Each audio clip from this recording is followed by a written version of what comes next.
Dear students, welcome to Classic NEET Academy. In a few days நீங்க வந்து NEET examination எழுத போறீங்க.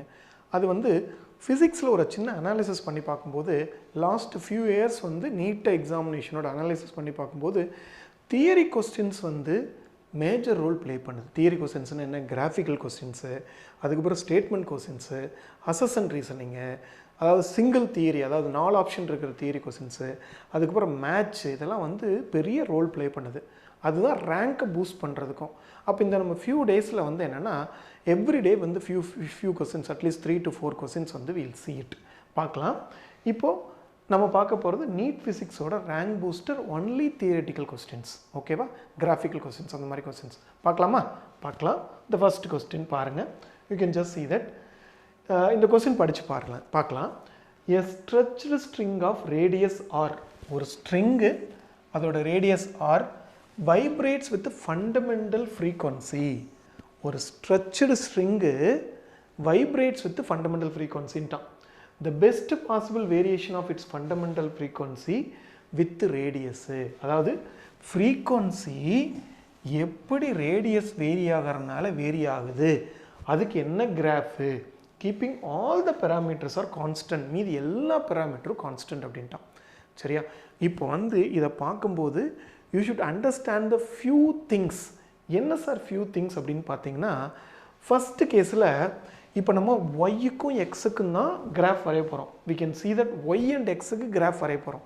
அப்போது Y is directly proportional to X அப்படின்னு வந்ததுன்னா உங்களுக்கு Y is directly proportional to இது ஒய் இது எக்ஸ் அப்படின்னு சொன்னால் straight line passing through origin. ஓகேவா?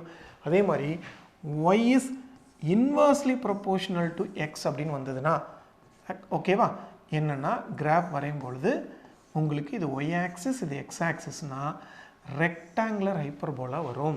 இது ஞாபகம் வச்சுக்கோங்க. Y is directly proportional to X, straight line passing through origin. Y equal to M X plus C மாதிரி தான், சி இல்லாதனால ஆரிஜினில் வருது. Y is inversely proportional to X அப்படின்னு சொன்னால் உங்களுக்கு என்ன வரும்னா உங்களுக்கு ரெக்டாங்குலர் ஹைப்பர்போலா. அதே மாதிரி தான் Y is inversely proportional to X ஸ்கொயர்னு வந்தாலும் ரெக்டாங்குலர் ஹைப்பர்போலா தான் வரும். இது ஃபண்டமெண்டல் நம்ம தெளிவாக தெரிஞ்சுக்கணும் கிராஃபிக்கல் கொஸ்டின்ஸில். அப்போ இவங்க கேட்டிருக்கிறது என்ன கேட்டிருக்காங்க அப்படின்னா, வி கேன் see that கேட்டுறது வந்து உங்களுக்கு என்ன கேட்டிருக்காங்க சார், நல்லா நம்ம தெளிவாக பார்க்கலாம். ஒரு ஸ்ட்ரிங்கு கொடுத்துட்டாங்க, ஒரு ஸ்ட்ரிங்கை கொடுத்துட்டு அந்த ஸ்ட்ரிங்கு வந்து வைப்ரேட்ஸ் வித் த ஃபண்டமெண்டல் ஃப்ரீக்வன்சின்னு சொல்லிட்டான். அதில் ஃப்ரீக்வன்சிக்கும் நல்லா புரிஞ்சுக்கோங்க, ஃப்ரீக்வன்சிக்கும் ரேடியஸ்க்கும் கிராஃப் கேட்குறாங்க. அங்கே பாருங்கள், ரெக்டாங்குலர் ஹைப்பர்போலா கான்ஸ்டன்ட் கிராஃபு, இது வந்து ஸ்ட்ரைட் லைன் கிராஃபு, இது பேரபோலா. பேரபோலா எப்போ வரும் அப்படின்னா Y is directly proportional to X squared அப்படின்னு சொன்னால் பேரபோலா கிராஃப் வந்துடும். ஓகே, இப்படி கேட்டிருக்காங்க. இது பார்த்த உடனே நம்ம வந்து இந்த ஃபண்டமெண்டல் ஃப்ரீக்வன்சி அதுக்கு என்ன ஃபார்முலா ஸ்ட்ரெச்டு ஸ்ட்ரிங்குக்கு அப்படிங்கிறத நம்ம தெளிவாக தெரிஞ்சுக்கிட்டோம்னா இதை ஈஸியாக சால்வ் பண்ணிடலாம். பாருங்கள், ஸ்ட்ரெச்டு ஸ்ட்ரிங்குக்கு ஃபண்டமெண்டல் ஃப்ரீக்வன்சி இந்த என்னா எவ்வளோ times fundamental frequency 1 or 2 or 3rd over 2 அப்படிங்கிறது அதெல்லாம் தேவையே இல்லை. ஃப்ரீக்வன்சி ஈக்குவல் டு என்னென்னா v/2l. ஓகேவா, v/2l இது வந்து வெலாசிட்டி ஆஃப் த ஸ்ட்ரிங்கு. ஓகேவா, அப்போ அந்த வெலாசிட்டி ஆஃப் த ஸ்ட்ரிங் தான் ரூட் ஆஃப் t/μ. இந்த மியூங்கிறது மாஸ் பர் யூனிட் லென்த்துன்னு சொல்லிட்டாங்க. சரி, இப்போ இது என்னது, எதை பொறுத்து இல்லை, லென்த் வந்து கான்ஸ்டன்ட், வெலாசிட்டிக்கு என்ன சொல்லிட்டாங்க, ரூட் ஆஃப் t/μ. இந்த டீயும் constant. What is mu? Mass per length. அப்போ மாஸுக்கு அந்த லென்த்து கான்ஸ்டன்ட் அப்படிங்கும்போது இந்த இடத்துல ஃப்ரீக்வன்சி இஸ் ப்ரொபோஷனல் டு என்ன வருது, ரூட் எம் அப்படின்னு வந்துடுது. Frequency is proportional to root M. ஆனால் நமக்கு ஃப்ரீக்வன்சிக்கும் மாஸுக்கும் வரைய தேவையில்லை.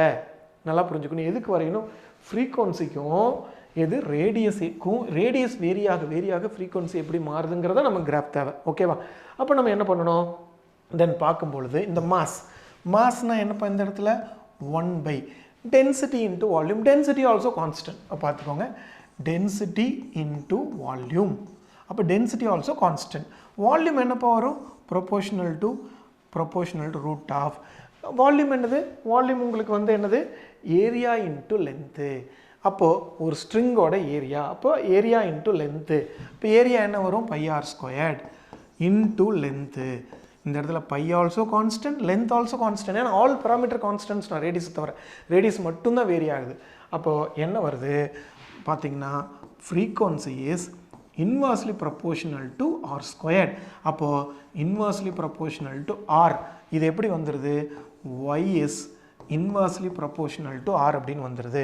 இது ரெக்டாங்குலர் ஹைப்பர்போலா கிராப். அதனால தான் ஃப்ரீக்வன்சிக்கும் ஆருக்கும் ரெக்டாங்குலர் ஹைப்பர்போலா வருது. ரொம்ப சிம்பிள். நீங்கள் டோட்டல் ஃபார்முலா எழுதிக்கோங்க. இந்த எண்ணுங்கிறது ஒன்றுமே இல்லை. எண்ணுங்கிறது எத்தனாவது மோட் ஆஃப் ஃப்ரீக்வன்சி அப்படிங்கிறது. அப்போது v/2l தான் இப்படி போட்டிருக்காங்க, n/2l into root of t/m. v/2l velocity by 2l இதுதான் ஃபண்டமெண்டல் ஃப்ரீக்வன்சி. nv/2l தான் வரும். அப்போ இந்த இடத்துல vங்கிறது வந்து root of t/m, tension also constant. மியூங்கிறது என்ன, மாஸ் பர் யூனிட் லென்த்து. எல்லா லென்த்து கான்ஸ்டன்ட். மாஸுங்கும் போது density into volume, πr² into L, πL எல்லாமே கான்ஸ்டன்ட்டு. அப்போ ஃப்ரீக்வன்சி வந்து பார்த்தீங்கன்னா, ஃப்ரீக்வன்சி தான் ஒய் ஆக்சிஸில் இருக்குது. அந்த frequency is inversely proportional to R அப்படிங்கிறனால ஃப்ரீக்வன்சிக்கு ஆருக்கு கிராஃப் வரைஞ்சால் ரெக்டாங்குலர் ஹைப்பர்போலா அப்படிங்கிறனால ஆன்சர் 1 வரும். அப்போ எந்த கொஸ்டின் கொடுத்தாலும் 2 பேராமீட்டர், ஒரு பேராமீட்டர் எக்ஸ் ஆக்சிஸில் வேரி ஆக ஒய் ஆக்சிஸில் இருக்கிறது எப்படி வேரி ஆகும்னு கேட்டாங்கன்னா அந்த ஃபார்முலா எழுதி மற்றதெல்லாம் எலிமினேட் பண்ணிடுங்க. நீட் ஃபிசிக்ஸ் ரொம்ப ஈஸியாக, அதாவது ஒரு 10லேருந்து 13 கொஸ்டின்ஸ் வந்து தியரிட்டிக்கல் பேஸில் கேட்குறாங்க. அதனால் அதுதான் உங்களுக்கு ரேங்க் பூஸ்டராக இருக்கும். ஒரு கொஸ்டின் மிஸ் பண்ணாலும் 5 மார்க் போயிடும். அதனால் ரேங்க் பூஸ்டர் யூஸ் பண்ணுங்கள். Wishing you all the best. நம்ம அடுத்த கொஸ்டினில் பார்க்கலாம்.